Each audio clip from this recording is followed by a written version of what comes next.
Nakaupo si Celine sa harap ng salamin. Nakalugay ang magulong buhok. Nakasuot pa rin ng puting silk nightgown na gusot-gusot na. Pucha! Bulong ni Celine, halos hindi marinig. Pilit niyang pinipigilan ng panginginig ng labi. Ganito ba talaga kabilis mawala ang lahat? Mula sa pagkakaupo, inabot niya ang diaryong nakapatong sa mesa. Tinapunan niya ito ng tingin at bumungad sa harap niya. Celine Guerrero, utak ng scam, imbestigasyon, lumalalim. Bumigat ang kanyang dibdib. Binalibag niya ang dyaryo sa sahig. Bullshit! Hindi ako to. Hindi ko to kasalanan. Galit na bulong ni Celine, kasabay ng pagpatak ng luha. Maya-maya pa bumukas ang pinto. Pumasok ang dati nilang butler. Si Mang Ellie, nasa 60 taong gulang na ito. Matagal nang nagsisilbi sa pamilya Guerrero. Ma'am Celine, pinabababa ka ng ama mo. Gusto ka raw kausapin sa may sala. Malamig ang tono ng boses na sabi ni Mang Ellie. Natahimik si Celine. Tumangulang siya. Ilang segundong katahimikan ang lumipas bago siya tuluyang tumayo. Marahang inayos ang sarili. Kahit pa alam niyang walang make-up o suot na makakabura sa bahid ng kahihiyan sa kanyang pangalan. Pagbaba ni Celine sa sala, agad niyang nakita ang ama, si Don Alfredo Guerrero. Umupo ka. Sabi ni Don Alfredo, malamig, walang emosyon. Hindi tinawag si Celine na anak.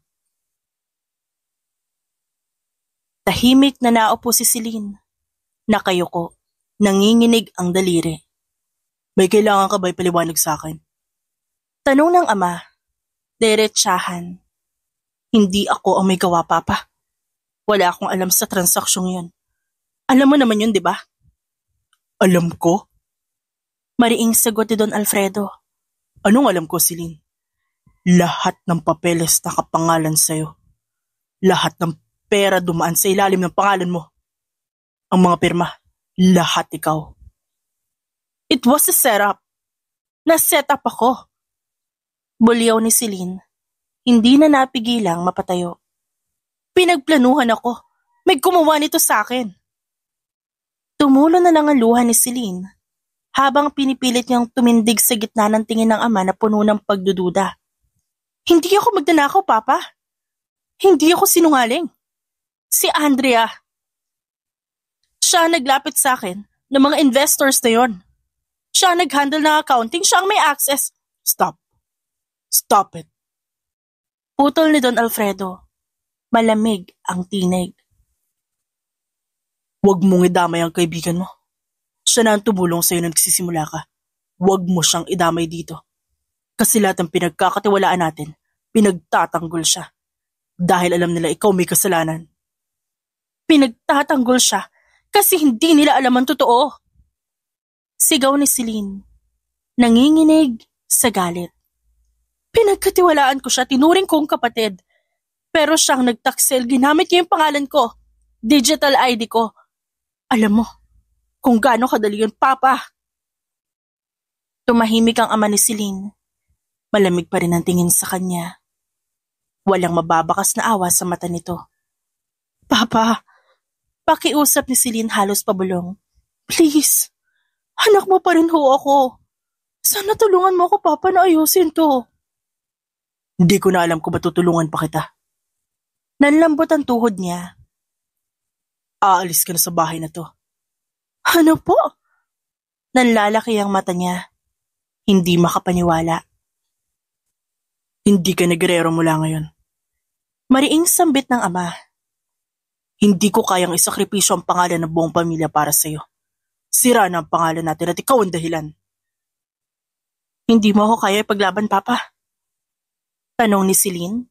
Ang tinig ay basag na basag. Ako, anak mo, lahat ginawa ko para sa inyo. Lahat? Lahat? Unti-unting tumayo ang ama ni Celine. nakakunot ang noo. Ang lahat ng tulong mo, puro gulo, puro kahihiyan. Tumingala si Celine. Pinipilit panatilihing tuwid ang likod, kahit parang pinagsakloban siya ng langit at lupa. Kung di mo ako kaya ipaglaban, ako na lang ang lalaban para sa sarili ko. Then do it. Sagot ng ama. Pero wala kang makukuhang kahit anong tulong sa pamilyang ito. Dahil kinakahiya ka namin maging nangiwi na. Umalis si Don Alfredo. Iniwan si Celine mag-isa sa sala. Tulalang nakaupo, nanlalambot ang tuhod. Tila sinampal ng bawat salitang binitiwan ng mahal niyang ama. Tahimik, sobrang tahimik. At sa katahimikang yon, isang tinig ang marahang umalingaw-ngaw mula sa likod. Celine? Napalingon si Celine at nakita niya si Andrea. Maayos ang ayos nito. Perpektong planchado ang buhok. Manipis ang makeup. At may suot na ivory designer coat na halatang bagong bili. Sa kaliwang kamay, hawak ang LV clutch bag. Parang wala lang kay Andrea ang nangyayari kay Celine. Anong ginagawa mo dito? Tanong ni Celine. Mariin, nanginginig sa galit. Ngumiti si Andrea. Isang ngiting pamilyar, mapanlin lang. Tinawag ako ni Tito Alfredo. Gusto raw niyang i-review ko ang mga papeles ng kumpanya. As always. Sabay hawi ng buhok ni Andrea. I'm here to help. Bullshit ka. Pabulong na sabi ni Celine. Ikaw ang dahilan ng lahat ng to. Lahat ng galit nila, ikaw ang may gawa. Sinetap mo kung mapanlin lang ka. Tumawa si Andrea. Malumanay. You were too trusting, Celine. Lahat binigay mo. Lahat pinagkatiwala mo. Hindi ka man lang nagdalawang isip sa akin. Dahil akala ko kaibigan kita. Hindi ako kailanman naging kaibigan mo. Sagot ni Andrea sabay iling. Habang ikaw ang prinsesa, habang ikaw ang minamahal ng lahat, habang ako ang laging best friend sa gilid lang, akala mo okay lang ako doon? Naglakad si Andrea palapit kay Celine. Ako nga may gawa. Ako ang nagpabagsak sa'yo. And guess what? Tumigil si Andrea sa tapat ni Celine at yumuko ng bahagya. Successful ang plano ko. At wala nang maniniwala sa'yo. Sandaling natigilan si Celine. Nanginginig ang mga kamay. Habol ang hininga. Pakiramdam niya, sasabog ang dibdib niya sa sobrang galit. Ngunit sa halip na umiyak o umatras, tumayo siya. Mata sa mata, titig sa titig. Hayop kang babae ka. Mariing sambit ni Celine sa pabulong na paraan. Oh, galit ka agad? Tukso ni Andrea. You'll get over it. Eventually. Muling yumuko si Andrea para bumulong. Ang labi halos dumampi sa tenga ni Celine. Next time, piliin mo mabuti kung sinong pinapapasok mo sa buhay mo. Bestie? Isang malutong na sampal ang dumapo sa mukha ni Andrea. Nawalan nito ng balanse at napaatras. Nanlaki ang mata nito at di makapaniwala. Anong? Hindi pa siya nakakatapos ng salita. Bigla siyang sinugod ni Celine. Hawak ang buhok niya. Mariing sinasabunutan. At tinaas ang mukha nito. Gusto mo ng gera, Andrea? Eto ang simula. Boba ka. Ngayon umamin ka sa akin. Kasi kahit sabihin ko sa kanila, walang maniniwala sa akin. Oh, ano naman ngayon? Mukhang di mo rin ako kilala ng lubusan. Patuloy ang paghila ni Celine sa buhok ni Andrea. Aray! Bitawan mo ako! Daing ni Andrea at pumapalag pa. Pilit inaalis ang kamay ni Celine. You're insane! Mas baliw ka! Nilason mo utak ng pamilya ko. Sinira mo pangalan ko. May gana ka pang magpakita dito? Sigaw ni Celine habang patuloy ang pagsabunot. Hindi na siya makontrol. Hinilan ni Celine si Andrea pababa na paluhod dito sa sahig. Akala mo ba? Makakawala ka sa lahat ng ginawa mo? Celine, tama na! Mapupunta ka sa kulungan! Sigaw ni Andrea. Halos hilahin na ang sariling buhok mula sa kamay ng dating kaibigan. Ngayon, siguro nakikilala mo na talaga ako. Hindi ako pumapayag na apihin ako. Gaga! Sigaw ni Celine. Gusto mong maramdaman na sakit, ha? Gusto mong masaktan gaya ng pananakit mo sa akin? Hindi pa to tapos. Pinakawalan ni Celine ang buhok ni Andrea sa isang biglang hagot. Tumilapon si Andrea sa sofa. Magulo ang buhok, namumula ang pisngi at humihingal sa galit. Baliw ka na, Celine! Hindi ako baliw. Maliwanag ang isip ko ngayon. Sagot ni Celine habang nilalapit ang mukha kay Andrea. At gusto kong malaman mo, hindi ako mawawala ng tahimik. Hindi ako ang tipo ng babae na tumatakbo. Kaya abangan mo, Andrea. Babangon ako at sisiguraduhin kong bawat hakbang mo patungo sa tagumpay. May aninong humahabol sa'yo at ako yun. Tumayo si Andrea at pilit inayos ang sarili. Akala mo ba matatakot ako sa'yo? Bakit? Natatakot ka? Hindi ko na kailangan gawin yun. Guguluhin kita. At ikaw mismo matatakot sa sarili mo. Tahimik ang sala sa loob ng ilang segundo. Nagkatitigan silang dalawa. Nagpakawala ng mapait ng ngiti si Andrea. You're desperate. No, I'm just getting started. Humakbang si Andrea paalis. Pero bago pa siya makarating sa pinto, nagsalita si Celine muli. At Andrea? Lumingon si Andrea, mapula ang pisngi, magulo ang buhok. Magpakasaya ka muna ngayon. Dahil balang araw, babangunguting ka. Hindi na sumagot si Andrea. Umalis ito ng mabilis, tuloy-tuloy palabas ng pinto. Naiwan si Celine sa gitna ng sala, humihingal, nanginginig pa rin sa galit. Hindi ko hahayaan na ganito na lang ako. Hintayin niyo ko. Makalipas ang isang oras, lumabas si Celine ng mansyon. Bit-bit ang isang bag na naglalaman ng damit at dokumento. Wala na siyang driver, wala na siyang yaman, wala na siyang pangalan. Mula sa pintuan, sinundan siya ng malamig na tingin ng mga dating kasambahay. Si Mang Eli lang ang tumingin sa kanya pero hindi na ito kumibo pa. Paglingon ni Celine, sa huling pagkakataon, tanaw niya ang mansyong minsan niyang tinawag na tahanan. Ipaglalaban ko to. Lilinisin ko pangalan ko. At pagpapayaran mo to, Andrea. Bulong niya sa sarili. Pagkaalis ni Celine sa mansyon, bit-bit ang galit na hindi niya maipinta. Dire-diretso siya sa tanging taong alam niyang hindi siya tatalikuran. Si Zayden. Hindi siya umiyak habang papalayo sa lugar na minsan niyang tinawag na tahanan. Hindi na siya iiyak. Hindi na siya magmamakaawa sa pamilyang itinakwil siya. Hindi na siya susunod sa babaeng minsan niyang tinuring na kapatid. Pagkarating niya sa mansyon, pinagbuksan agad siya ng malaking itim na gate. Kilala na siya ng guard. Pumasok agad si Celine nang bumukas ang pinto at doon niya nakita si Zayden. Nakatayo sa may grand staircase, naka-white shirt, loose joggers, hawak ang phone at halatang kabado. Celine.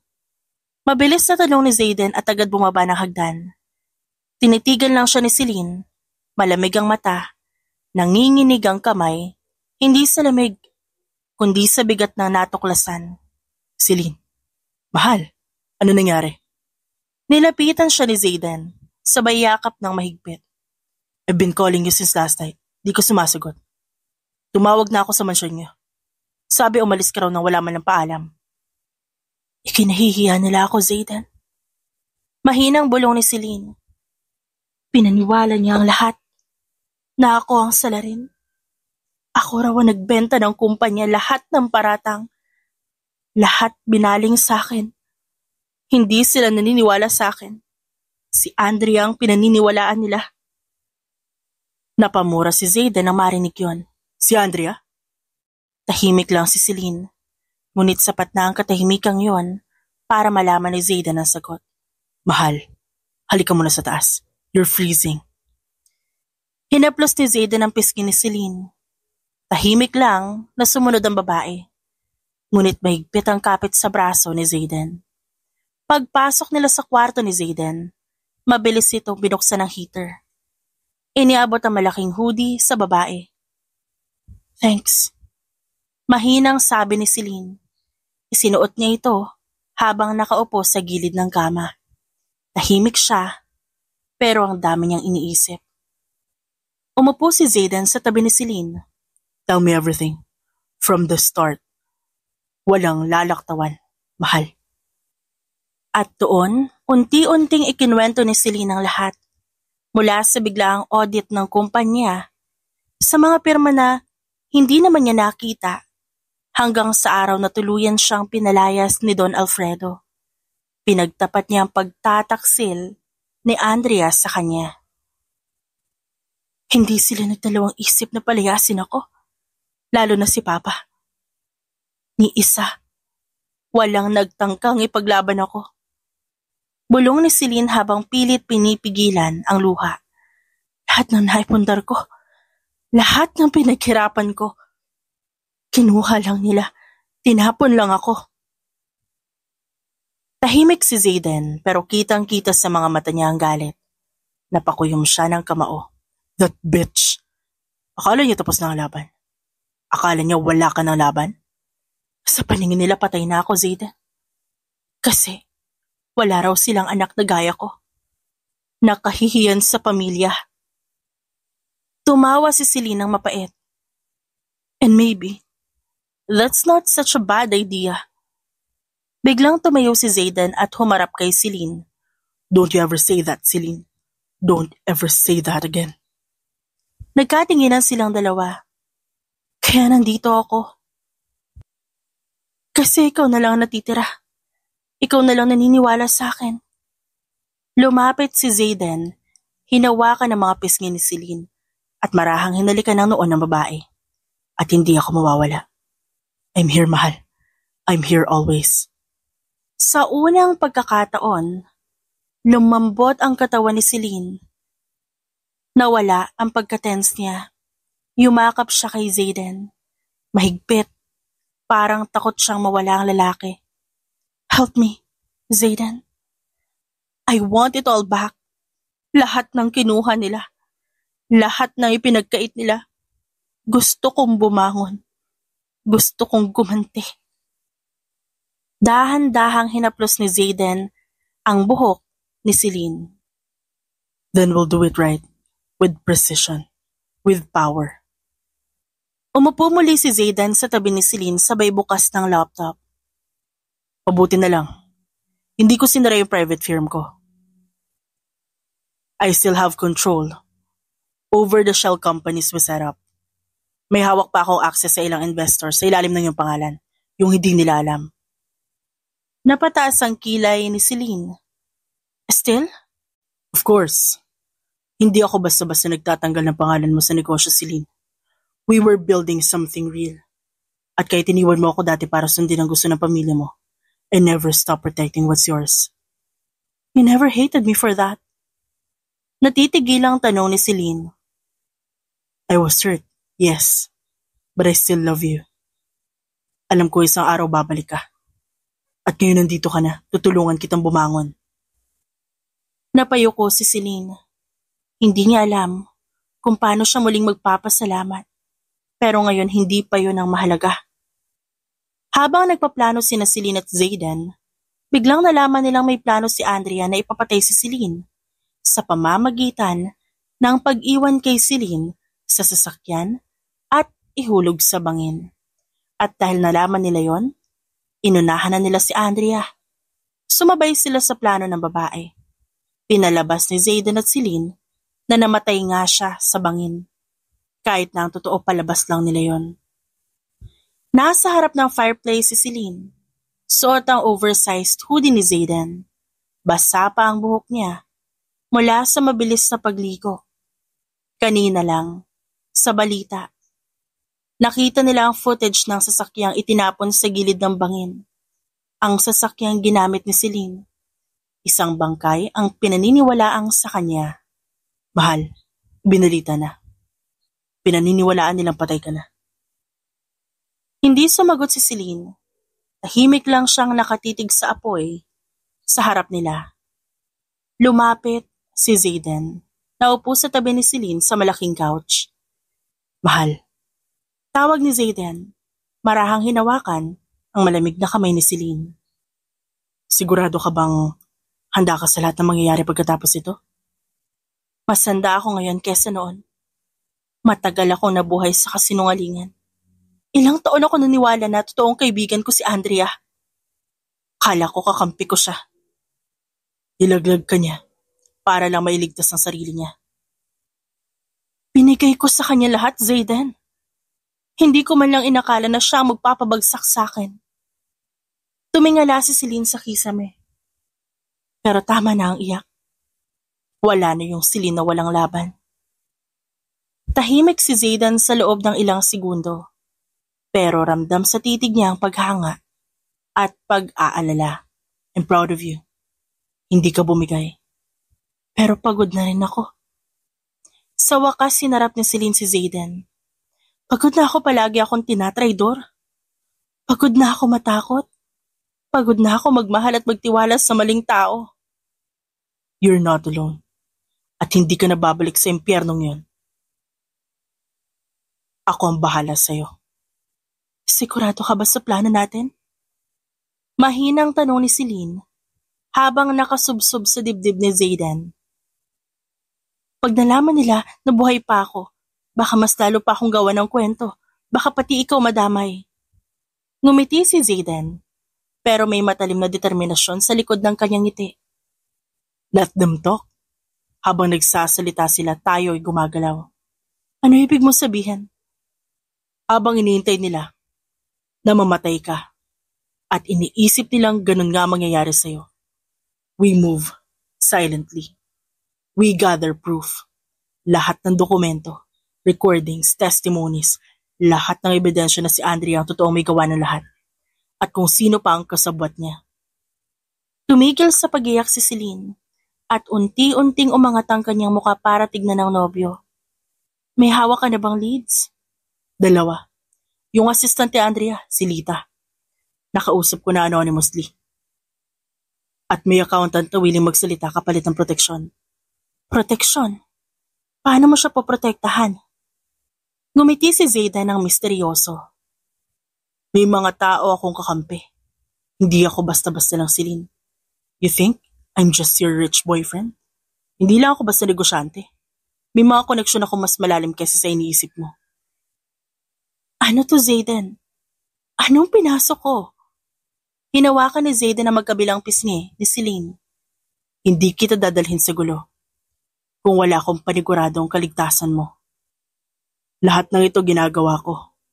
Hindi lang dahil sa hustisya, kundi dahil gusto ko maibalik mo ang sarili mo, ang pangalan mo, ang dignidad mo. Si Celine, tahimik. Tila pinoproseso ang lahat. Celine, makinig ka sa akin. Mas lalo pang lumalim ang boses ni Zayden. Simula ngayon, wala ka ng utang sa kahit sino. Hindi ka na kailangang humingi ng tawad sa mundong pumatay sa'yo. Pero paano kung di sapat ang ebidensya? Bubuo tayo ng bago. At kapag tapos na, ikaw mismo ang babalik sa kanila. Buhay, matatag, at may hawak na katotohanan. Napatingin si Celine sa apoy. 2 taon nang makalipas na paghahandaan ni na Celine at Zayden. Hinayaan mo na nilang magsaya ang pamilya ni Andrea at ang pamilya ni Celine na tuwang-tuwa sa pagkawala niya. Kahit na nais na noon ni Celine na lumantad sa lahat, pinipigilan niya ang sarili dahil masinsinan ang ginagawa nila ni Zayden.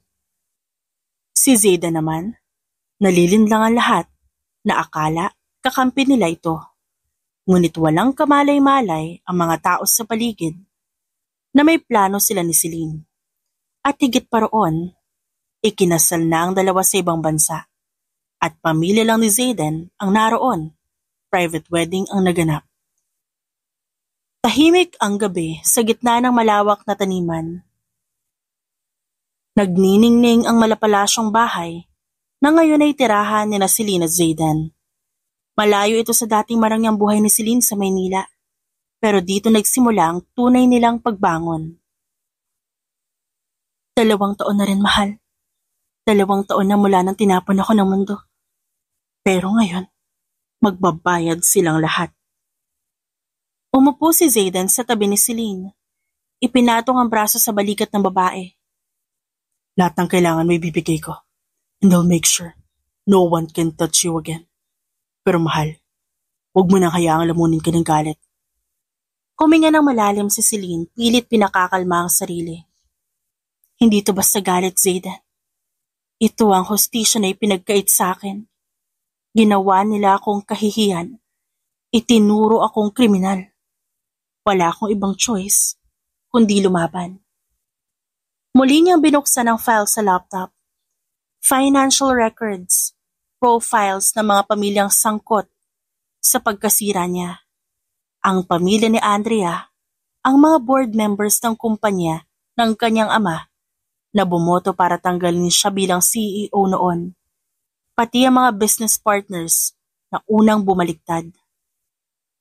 Una nating pababagsakin ang De Villa Group. Ani Celine sa seryosong boses. Yung kumpanya nila may weak link sa logistics, overpriced shipments, smuggling. Pwede nating gamitin yan. Already working on it.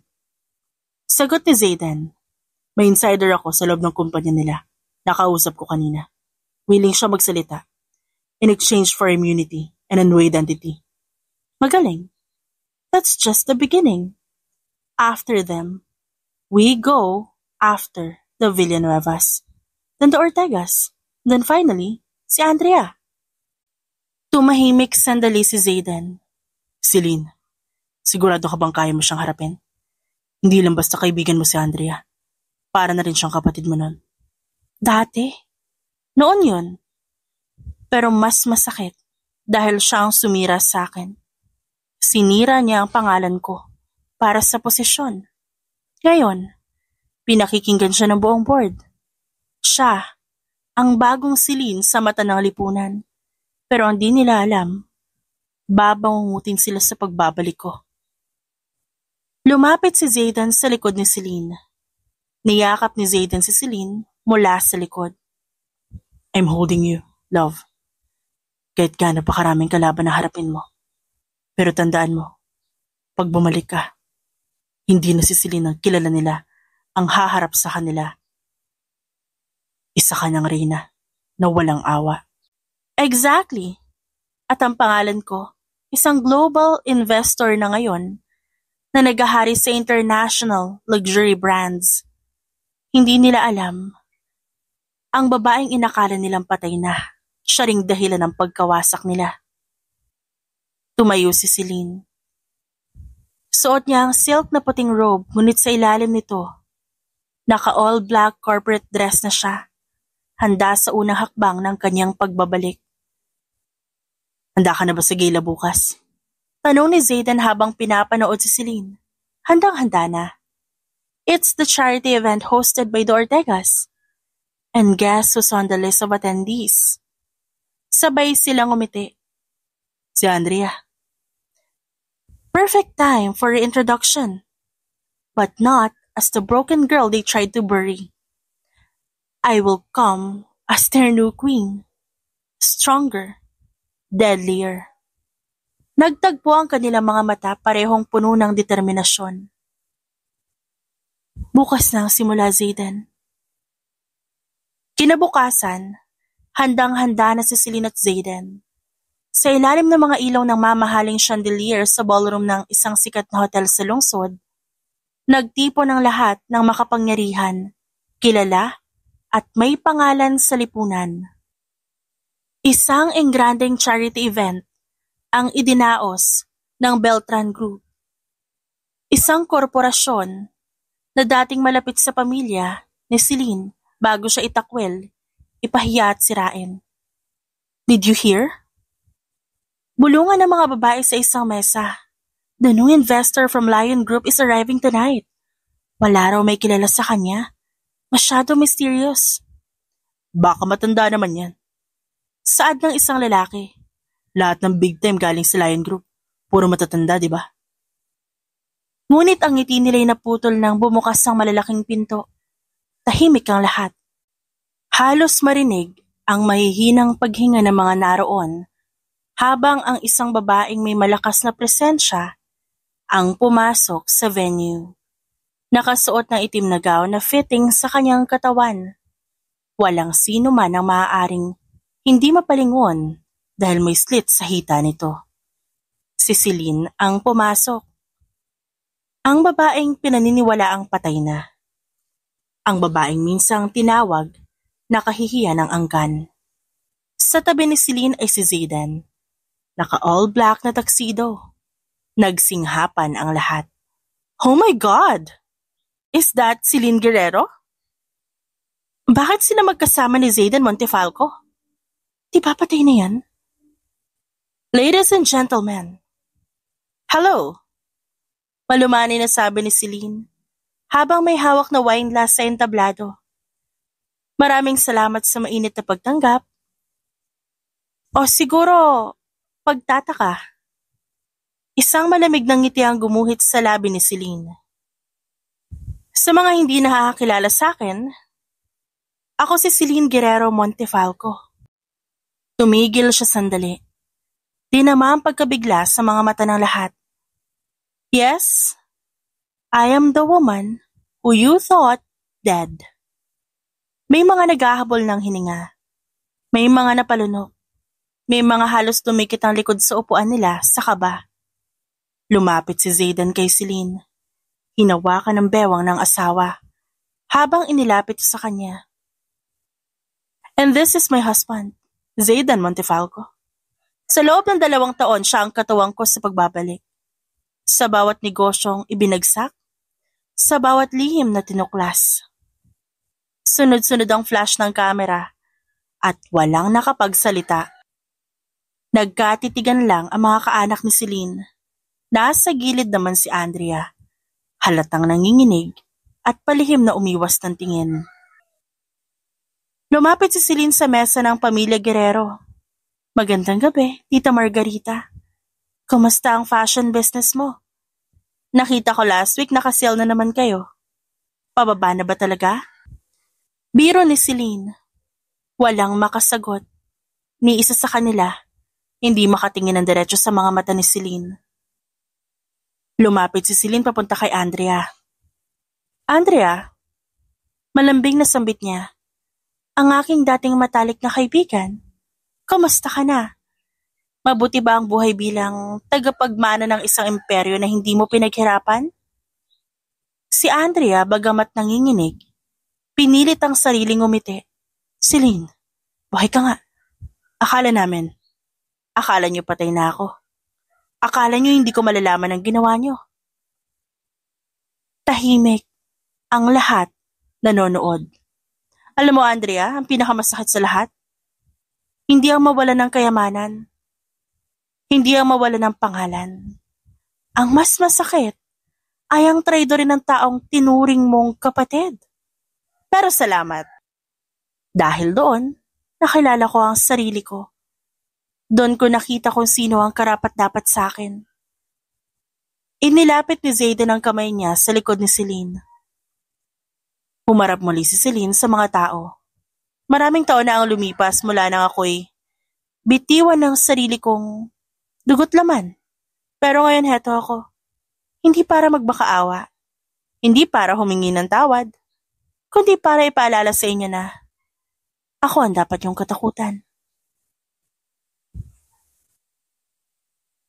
Wala pa ring nagsalita hanggang sa lumapit ang press. Miss Celine, confirm na ba na kayo ngayon ang may-ari ng Lion Group? No, I'm just a CEO. But yes, I'm here to stay. Ang inyo pong asawa na si Mr. Zayden. Paano po nagsimula ang inyong relasyon? Celine glanced at Zayden and smiled. In darkness, we found each other. Sa mga oras na iniwan ako ng lahat, siya lang ang nanatili. May mensahe po ba kayo sa mga taong sumira sa inyo dati? Wala na akong dapat sabihin. Magpakasaya lang sila. Sa kabila ng ingranding palakpakan at pagbati pabalik kay Celine ng mga tao, May pamilyang hindi natutuwa at kaibigan na kinakabahan. Hanggang sa hindi na napigilan ni Andrea ang sarili. Tuloy-tuloy siyang lumapit, may gigil sa hakbang, may galit sa mata. Hindi alintana ang media, kamera o ang tingin ng mga bisita. "Celine!" sigaw ni Andrea. Lumingon si Celine. Hindi siya nagulat. Parang inaasahan niya ang pagsugod ni Andrea. "Akala mo kung sino ka ngayon? Dahil lang sa suot mong gown? At ang lalaking yan sa tabi mo? Kala mo panalo ka na?" Pagpapatuloy ni Andrea at lumapit pa. Halos idikit ang mukha kay Celine. Ang mga tao unti-unting natahimik, pero patuloy pa rin ang pag-flash ng mga kameras. "Hindi magtatagal. Mawawala ka rin. Alam kong marami ka pang baho. Kapag lumabas yun, sisiguraduhin kong ikaw mismo ang hihila sa sarili mo pababa." Asik ni Andrea. Tinataas ang kamay, tila handang saktan si Celine. Ngunit bago pa tuluyang masampal si Andrea ng babae, naunahan na siya nito. Umalingaw-ngaw ang malakas na sampal. Sa buong venue, "Huwag mo ko subukang saktan, Andrea. Nagawa mo na yan noon. Hindi mo na yan mauulit ngayon." Napatitig si Andrea kay Celine, nanginginig at nangingilid ang luha. Hindi sa sakit ng sampal, kundi sa kahihiyan. Sa paligid nila tahimik ang mga tao, nagbubulong-bulungan. Lumapit si Celine sa isang waiter na may dalang tray ng champagne. Kinuha niya ang isang baso. Lumapit kay Andrea na ngayon, hindi na makagalaw sa gulat at takot. "Alam mo, Andrea?" Malamig pa rin ang tono ni Celine habang tinitignan si Andrea mula ulo hanggang paa. "Kung may natitira pa ako respeto sa sarili ko, sa'yo, noon yun. Pero ngayon, wala na." At sa isang iglap, binuhos si Celine ang laman ng baso sa pagmumukha ng babae. Basa ang mukha ni Andrea, pati ang buhok, pati ang mamahaling gown. May mga tubawa, may mga hindi makapaniwala. Yan ang bagay sa'yo. Hindi respeto, kundi buhos ng lahat ng kasinungalingan mong bumalik sa'yo. Sumingit si Zayden. Inilapit ang katawan kay Celine bilang suporta, habang tinatapunan ng matalim na tingin si Andrea. Pero si Andrea hindi pa rin nakagalaw. Umusod na si Celine palayo. Marahang inayos ang kanyang buhok at nilingon muli ang mga tao. Kinabukasan naging viral na nangyari sa venue. Sa bawat sulok ng social media, sa bawat pahina ng business section ng pahayagan, at maging primetime news, iisa lang ang headline. Celine Isabel Guerrero Montefalco, dating CEO ng Guerrero Company, muling nagbabalik. Pamilya ni Andrea Ramirez, nagdeklara ng bankruptcy sa kumpanya. Samantala, sa loob ng opisina, nakatayo si Celine sa harap ng floor-to-ceiling glass wall at nakatanaw sa syudad. Pumasok si Zayden bitbit ang isang tablet. "Mahal." Celine turned to face him. "Tell me." "Confirm. Ramirez Group of Companies is now officially bankrupt. Liquidated ang mga ari-arian. Isa-isa na rin umaalis sa mga board members, nasa media na." Humugot ng malalim na hininga si Celine. Pilit kinakalma ang dagundong ng tagumpay sa bibig. "Pati ba yung kay Papa?" Tanong niya, referring to her own family na itinakwil siya. At pinanood siyang masira. "Yes. Nadamay sila sa investigasyon. Fraud, tax evasion, malaking iskandalo. Freezing all assets as we speak." "Bakit ganun, no? Sa kanila galing ang mundo ko. Pero sila ang unang wumasak sa akin."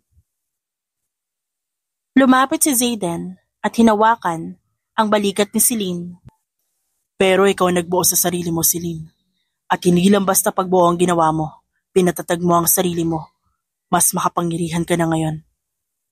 Hindi ko alam kung paano ko sila dapat harapin. Si Mama, si Papa, pinaniwalaan nilang masama ako na baliw ako. Samantala sa mismong tahanan ng pamilya Ramirez, Nagsisigawan ng magkapatid habang tulala si Andrea sa sala. Wala na silang kasambahay, wala nang mga alalay. Pati ang mansyon, balak ring ibenta. Paano nangyari to? Dahil ba kay Celine to? Sigaw ng panganay na kapatid ni Andrea. Sinabi ko naman sa inyo noon. Dapat nakasigurado na talaga tayo kung patay talaga siya noon. Bulalas pa ng isa. Andrea sat still, her cheek still stinging from the slap she received the night before. Hindi pa rin niya makalimutan ang mga salitang binitawan ni Celine sa harap ng press. Humihikbi lamang si Andrea habang ang buong pamilya niya nag-aaway sa sala. Hindi niya alam kung saan sila kukuha ng pambayad sa mga empleyado. Paano ipaliliwanag sa investors o paano pa mababawi ang yaman nilang gumuho na sa isang iglap.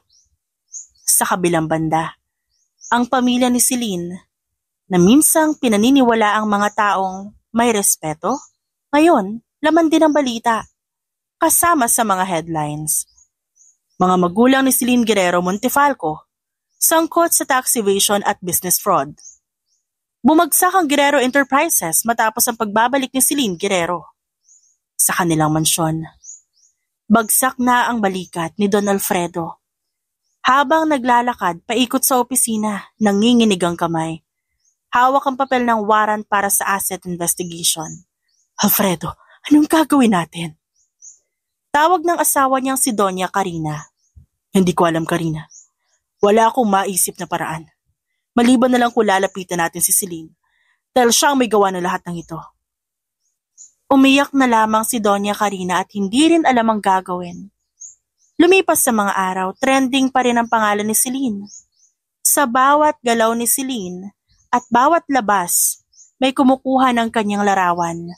Maging ang mga CEO na dati hindi siya pinapansin. Ngayon nagpapadala ng bulaklak at paanyaya sa partnerships. Pero sa private lounge ng SY Tower, nanatiling tahimik si Celine habang iniinom ang kape. Anong nararamdaman mo? Tanong ni Zayden, nakaupo sa tapat ni Celine. Saglit na nag-isip si Celine. Hindi ko alam. Are you happy? Still mad? Sad? I don't know. Parang wala akong nararamdaman. Sa sobrang tagal kong pinangarap na makita silang bumagsak. Nung nandito na tahimik lang ako. Because you've already outgrown the pain. Ang tagumpay mo ngayon hindi lang ganti, Celine. This is your rebirth. Maybe. Pero sa ngayon, hayaan natin silang lahat na patuloy bumagsak. Hihintayin natin ang pagmamakaawa nila sa atin. At sa mismong sandaling yon, dumating ang mensahe mula sa isang kilalang mamamahayag. Celine, would you be willing to sit down for a tell-all exclusive interview? Tumingin si Celine kay Zayden. Do we? Let's tell them everything. But on our terms. Kinabukasan, naging laman ng bawat dyaryo at social media platform ang naging interview kay Celine kung saan isiniwalat niya ang kawalang niya ang ginawa ni Andrea sa kanya noon, maging ang pagpapatalsik sa kanya sa dating kumpanya, maging ang illegal na gawain ng pamilya ni Andrea. Hindi pa man tuluyang bumababa ang araw. Lumabas na ang balita. Ang negosyong pinanghahawakan ng mga magulang ni Celine, isinailalim na sa internal investigation matapos madiskubring sangkot sa ilang kaso ng embezzlement at tax evasion. Nahinto ang operasyon, nag-resign ang ilang board members. Lumutang sa balita ang galit na shareholders. At sa gitna ng lahat ng kaguluhan, naroon lang si Celine, tahimik, ngunit hindi siya nagtatago. Isang araw matapos ang pagsabog ng balita, nagkita si Celine at Zayden sa isang pribadong lounge na isang pag-aari nilang modernong building sa BGC. Suot ni Celine isang dark red power suit. Matayog ang tindig. Walang bahid ng pag-aalinlangan sa kanyang mga mata. 4 down. Malamig na sabi ni Celine. Sabay inabot ang wine glass kay Zayden. Hindi lang basta down. Ubos na. Yung mga shares ng kumpanya ng parents mo, nasa pangalan mo na. Karma is beautiful, no? When it's designed with precision. Nagring ang cellphone ni Zayden. Sinagot niya ito. Yes. Confirm. Nilayasan na rin ng fiancé si Andrea. Naghiwalay na rin ang mga magulang niya. Nagsisisihan na. Gulo-gulo na sa bahay nila. That's good. Gusto ko maramdaman nila lahat ng sakit na pinatikim nila sa akin nun. Kalauna na patingin si Celine sa asawa. Sa kabila ng lahat, siya lang ang hindi bumitaw. Siya lang ang naniwala. At siya rin ang lalaking pinili niyang makasama sa pagbangon at paghihigante. We push forward, Celine. But this time, after this, let's live. Let's breathe. Tahimik na tumango si Celine. Sa likod ng kanyang mga mata, naroon pa rin ang apoy ng kanyang layunin. Pero may bahid ng kapayapaan sa kanyang ekspresyon. Unti-unti nakakamit niya na ang hustisyang pinagkait sa kanya. Sa kabilang banda, nagkakagulo sa loob ng mansyon ng pamilya ni Andrea. Si Andrea, namumutla, magang-maga ang mata. Galit na galit habang nagwawala. Hindi siya dapat buhay! Hindi siya dapat bumalik! Anak, tumigil ka na. Lahat ng ito kasalanan mo rin. Kung di mo siya nilaglag noon, hindi tayo abot sa ganito. Dad! Tumigil ka na. Wala na tayong kumpanya. Wala na tayong yaman at ikaw, iniwan ka na ng fiancé mo. Si Selena akala mong patay buhay at mas makapangyarihan sa ating lahat. Wala ka nang magagawa pa. Kasalanan mo rin to. Kung di ka nag-traitor sa kanya at naging sakim, hindi mangyayari to. Napaupo si Andrea sa sahig. Nanginginig at umiiyak. Sa bawat halakhak ng social media at balita, unti-unti niyang nararamdaman ang sakit na minsan niyang pinatikim sa dati niyang kaibigan. At sa bawat headline, naroon ang pangalan ni Celine. Isang pangalan na dati niyang tinapakan. Ngayon, yun ang pangalang naging dahilan ng kanilang pagbagsak. Linggo ng umaga, mainit ang sikat ng araw sa gilid ng private estate na pagmamay-ari ni Celine at Zayden. Tahimik, walang ibang maririnig kundi mahihinang yabag ng mga tauhan. Nakaitim, nakasuot ng earpiece, at matitigas ang ekspresyon. Sa harap ng malawak na courtyard, daroon ang buong pamilya ni Andrea. Ang mga magulang nito, mga kapatid, at si Andrea mismo. Nakaluhod, nanginginig at humihikbi. Nasa gitna si Celine, nakasuot ng all-black custom suit, fitted, classy. Hindi siya nagsasalita. Sa kanyang likuran, si Zayden. Celine, patawarin mo kami. Hikbi ng dating matapobreng ina ni Andrea. Umiiyak na halos mawalan ng boses. Hindi namin alam ang ginawa ni Andrea noon. Hindi namin alam. Don't lie. Saad ni Celine sa malamig na boses. You knew. You encouraged it. You pushed me to the edge of my life while smiling in my face. Yumuko ang ama ni Andrea. Please. Gusto lang namin maging maayos ang lahat. Babawi kami. Ibabalik namin lahat ng kinuha sa'yo. Just, please. Tumawa si Zayden na mapait. Babalik nyo? How? Wala na kayo may babalik. You're broke. At ngayon, you're begging the woman you once destroyed? Nasaan yung lakas ng loob niyong itapon ako sa impyerno? Nasaan na yung yabang niyo na tinitingala noon? Biglang lumapit si Andrea. Kahit nanginginig. Celine, ako may kasalanan ako lang. Huwag mo na silang idamay. Ako ang... Isang malutong na sampalan tumama sa mukha ni Andrea. Umatras ito at muntik nang matumba. Huwag mo ko lokohin. Kasabwat silang lahat. Sinira niyo ako. Tinanggal niyo sa akin yung pangalan ko, pamilya ko, dangal ko. Gusto mo isang sorry lang tapos na? Celine, please. Bulong ng ina ni Andrea. Gawin mo na lang kung anong gusto mo pero hayaan mo na lang kami. Huwag mo na kaming saktan. Tumango si Zayden. Isang senyas lang dumami ang lalaki na kaitim. Napaligiran nila ang buong pamilya. Kasabay niyon, tinutok ni Zayden ang baril sa noo ng ama ni Andrea. Isang sigaw ang umalingaw-ngaw. Sigaw ni Andrea. Napahiyaw ito. Huwag Zayden, huwag. Ako na lang ang parusahan niyo. Nakakatawa ka, Andrea. Noon handa kayong patayin ako. Ngayon, Nang kayo naman ang nasa bingit ng kamatayan, bigla kayong marunong magmakaawa. Hindi na ako yun, Celine. Nagbago na ako. At ilang taon na akong patay sa inyo. Pinagplanuhan niyo ang buhay ko. You made me a ghost. And now ghosts always come back to haunt. Lumapit si Zayden sa tenga ni Celine. Gusto mong tapusin na, mahal? Hinugot ni Celine na isa pang baril mula sa loob ng blazer. Tignan niyo mabuti to. Ako ang anak na itinakwil. Ang babaeng itinuro niyong kriminal. Ngayon ako ang hukom. Nagsimulang lumuhod lalo si Andrea, halos halika na ang lupa. Celine, please, kung may natira pang awa sa'yo. Awa? Alam mo ba kung gaano karaming gabi akong umiyak ng mag-isa? Yung mga gabi na iniisip kong magpakamatay na lang, habang pinapanood ko sa balita kung paano nyo pinalabas na isa akong kriminal at patay na? Tumulo na ang luha ni Celine pero hindi siya nanghihina. Hindi nyo kailanman pinagsisihan ang ginawa nyo? Natakot lang kayo nang mabalitaan yung bumangon ako? At mas lalo lang kayo natakot nang malaman nyo ako nang may hawak ng mundo nyo ngayon. Lalapit sana si Andrea ngunit mabilis na sumingit si Zayden. One move tapos ka na. Ayoko lumaban. Hindi ako lalaban. Gusto ko na humingi ng tawad, please. Hindi kami lalaban. Wala na kaming laban. Tumingin si Celine kay Zayden. Tumango ito.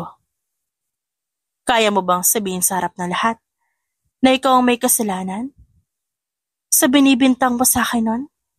Na ikaw ang dahilan kung ba't nawala ang lahat sa akin? Humagulhol si Andrea. Ako na lahat na may kasalanan. Please, patawarin mo ako. Pagbabayaran ko lahat ng ginawa ko. Pagbabayaran ko, hayaan mo lang pamilya ko makabangon. Ngunit sa halip na simpatya, isang malamig na titig lang ang binigay ni Celine. Ang kapatawaran hindi libre. At hindi ito binibigay sa mga tulad niyong walang pusong nilalang. Naglakad na si Celine paalis. Iniwan ang pamilya ni Andrea na nakaluhod at nanginginig. Sumunod si Zayden. Pero bago pa sila makalayo, may isang lalaking biglang sumugod sa gilid. May dalang kutsilyo, isa sa mga pinsan ni Andrea. Mamatay ka na ngayon, Celine. Ngunit mabilis ang galaw ni Zayden. Isang putok lang ang sumunod. Tumama ang bala sa braso ng lalaki. Napahandusay ito sa damuhan. Nagkagulo ang mga tauhan. Nagsisigawan ang buong pamilya ni Andrea. Muling tinutok ni Zayden ang baril sa kanila. Susubok pa kayo? Susubukin niyo tapusin ang buhay ng reyna ko? Sa gitna ng kaguluhan, muling nagsalita si Celine. Wala na kayong karapatang sumubok. Pagkatapos tumalikod si Celine, hawak ni Zayden ang kanyang bewang. Pagkatapos ng nangyari, sa araw din na yon umamin si Andrea sa media. Inamin niya ang kanyang kasalanang ginawa. Maging ang mga iligal na gawain ng kanyang mga magulang, inaako niya na siya ang mastermind para hindi na madamay ang mga ito. Kaya naman patong-patong na kaso ang haharapin ni Andrea. At matibay rin ang ebidensya dahil siya mismo ang umamin. Wala na rin talaga siyang takas. Maging ang mga magulang niya, may ebidensya rin laban sa mga ito. 2 araw ang makalipas. Ang lamig ng hangin ang sumalubong sa mukha ni Celine habang unti-unting bumababa sa hagdan ng Hall of Justice. Nasa likod niya si Zayden. Hindi inaalis ang titig sa paligid. Lahat ng press, media, mga taong minsan umalipusta kay Celine naroon. Palapit na sila. Mahinang sabi ni Zayden at nilingon ng 2 lalaking pulis na escort na mga nakakadenang si Andrea at mga magulang nito. Gumulong ang bulungan sa paligid. Iba't ibang kameras ang nagkakandarapang kumuha ng larawan. Hindi lang dahil kay Celine, kundi dahil sa pinakamakapangyarihang pamilya noon, ngayon nagmamakaawa, nakayuko, at isa-isang papasok sa kulungan. Pagkakita kay Celine, biglang napasigaw si Andrea. Celine, please kaibigan, di ba tayo noon? Celine, magkaibigan tayo kaibigan. Nilingon siya ni Celine, diretso ang likod at taas noo. Tama na yan, Andrea.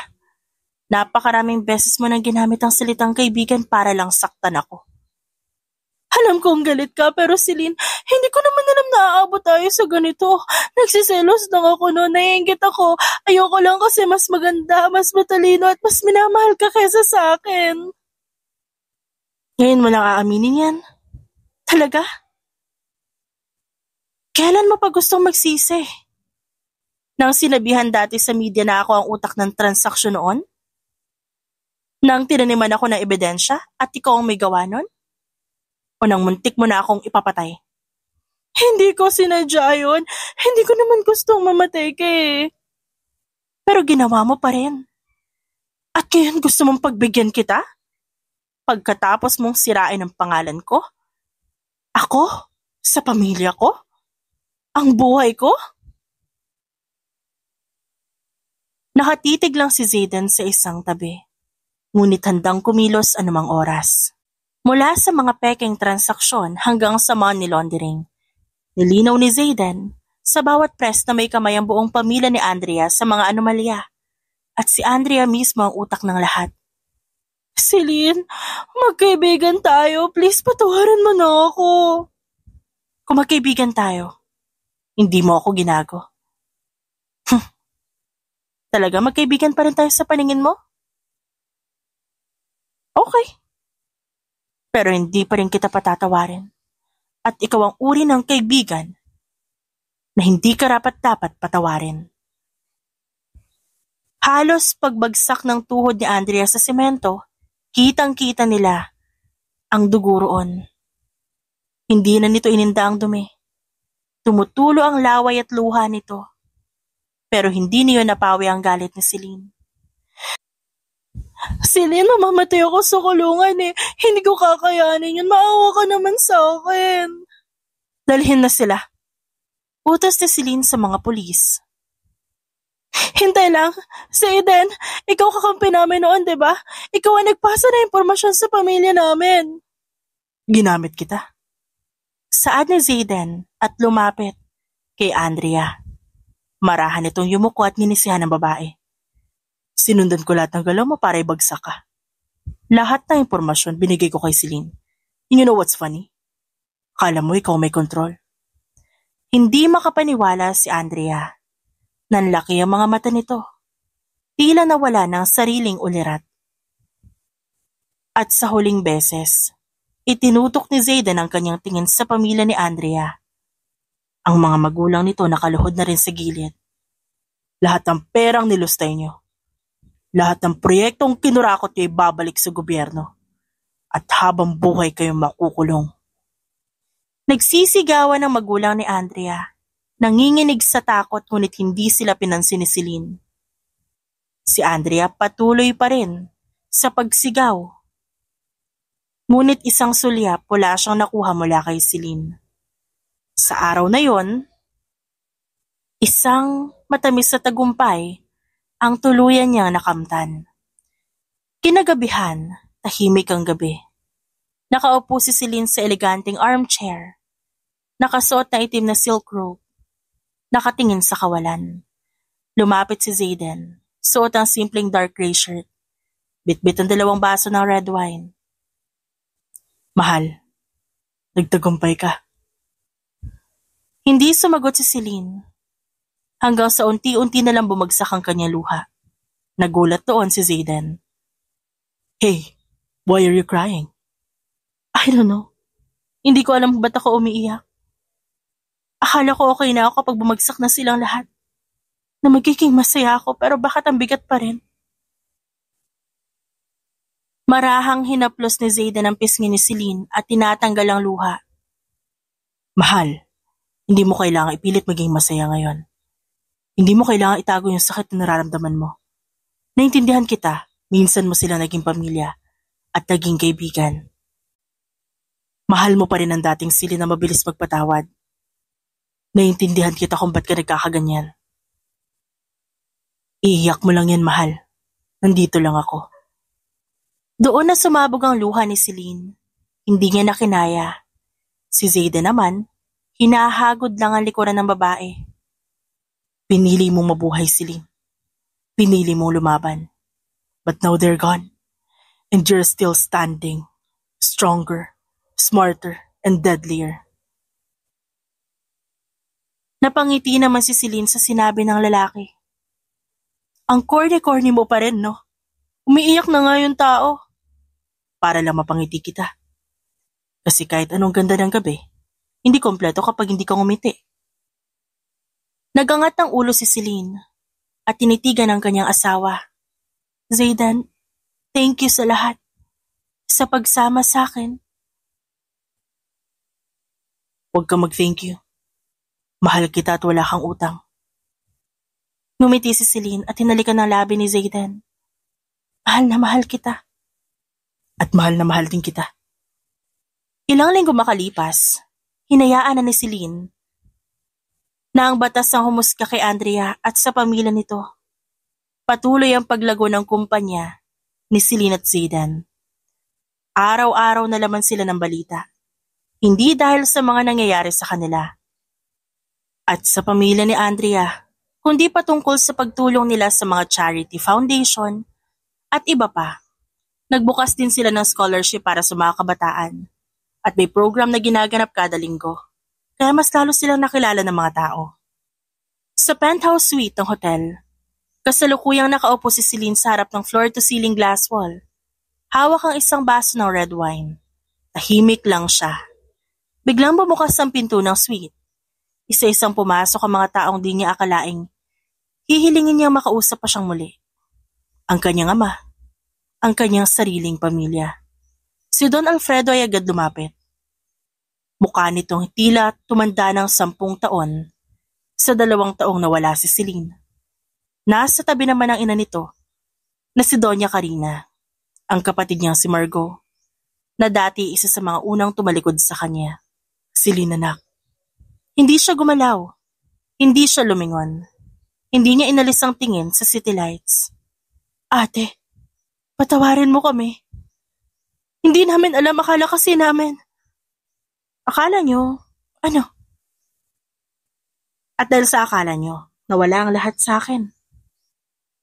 Kahit hindi nyo diretsyang sinaktan ang pagkatao ko, tinakwil nyo naman ako.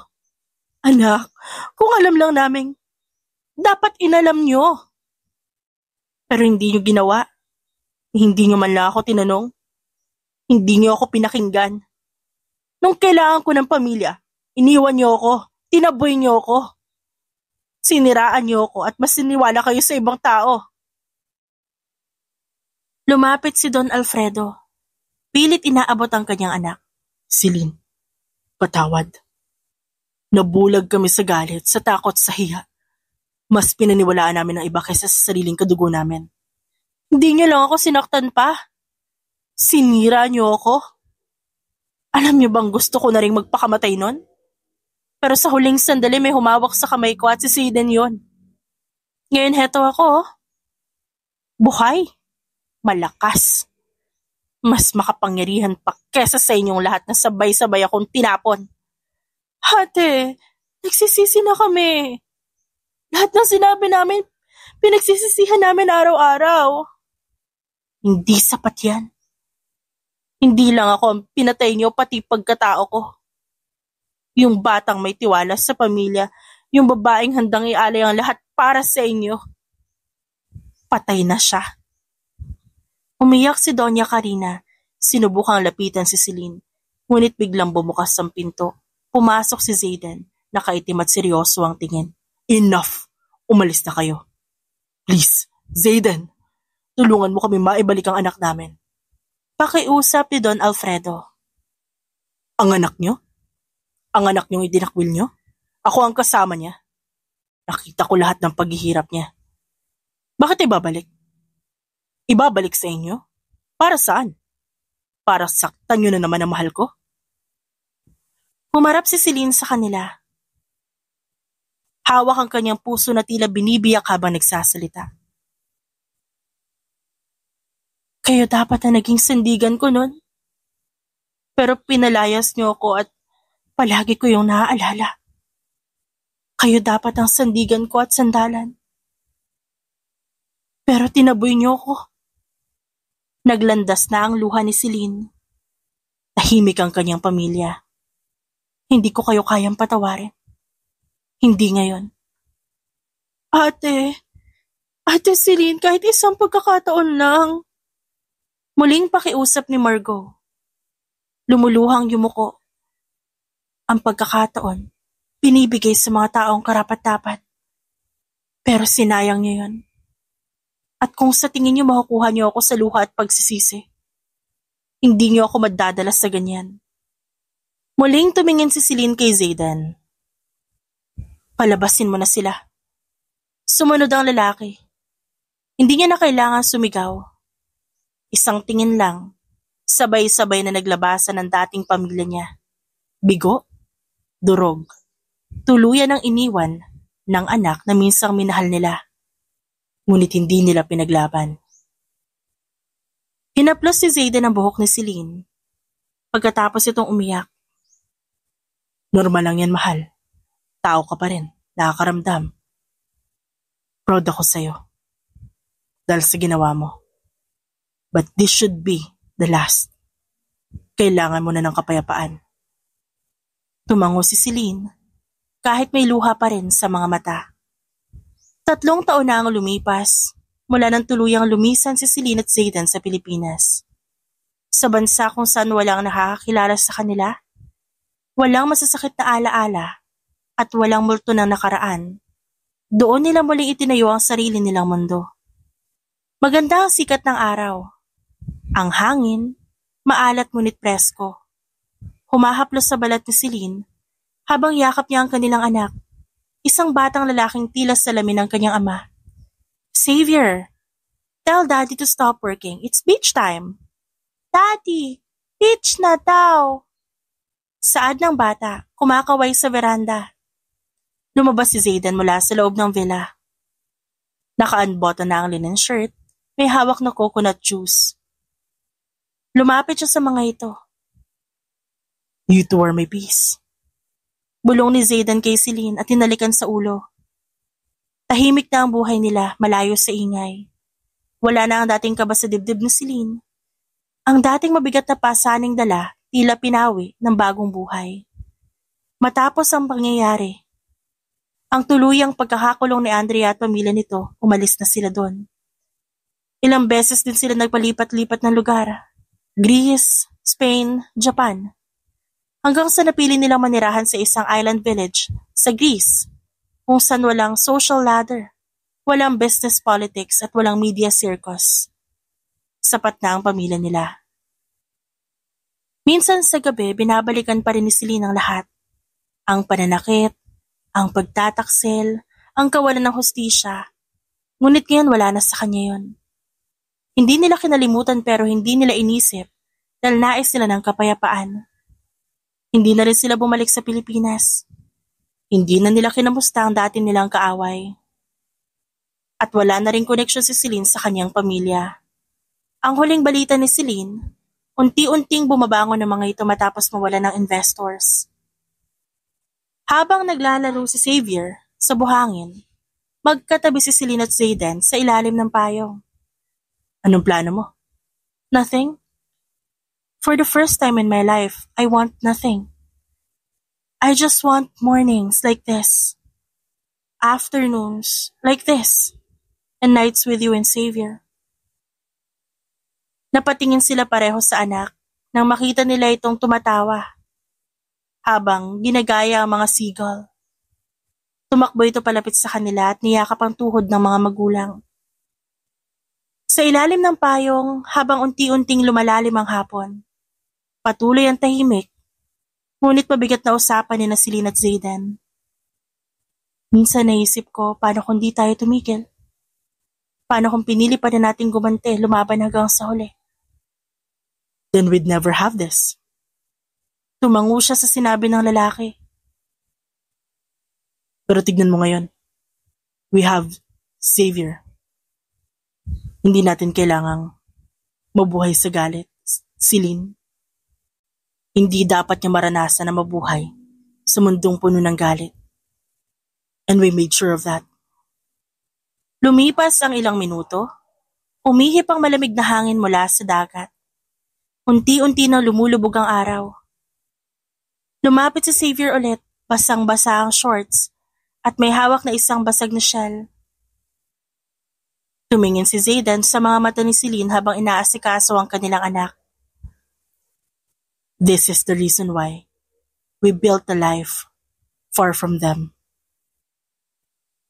Ito ang gusto ko, Celine. Tahimik, payapa. Ilang oras pa ang lumipas. Naroon pa rin sila sa tabing dagat. Nakaupo sa kumot na kanilang dala habang pinagmamasdan si Xavier na ngayon gumagawa ng bundok na buhangin. Patuloy pa rin silang nagkwentuhan. Nang lumalim na ang gabi, nagsindi na sila ng maliit na bonfire. Sa ilalim ng mga bituin, sa gitna ng malamig na simoy ng hangin, nagtabi silang tatlo, si Xavier, nakasandal sa dibdib ni Celine, at si Zayden yumakap sa kanilang dalawa. Mommy, Daddy, I love you. Napangiti ang mag-asawa sa tinura ni Xavier. We love you too, anak. At habang tumatagal ang gabi, isa lang ang malinaw sa kanila. Wala nang hahabol sa kanila. At sa bawat halakak ni Xavier, muling pinapaalala kay Celine at Zayden kung bakit sila umalis at kung bakit hindi na sila babalik. Wala na silang dapat patunayan. Wala nang dapat balikan. Sila na lang. Ang pamilya nila at ang tahimik na buhay na kanilang pinili. Yun ang tunay na tagumpay. The end. It's shoutout time! Shoutout kina Conchita Alcos Rage, Celia Harabejo, Edna Espinosa, Angelina Bondok, Alia R. Teped, Merlilyn, Juliet Caday, Cleo Kawaling, Gloria Soleza, Liwayway Baredo Gabato, at Phoebe Magalon. Maraming salamat po sa inyong lahat.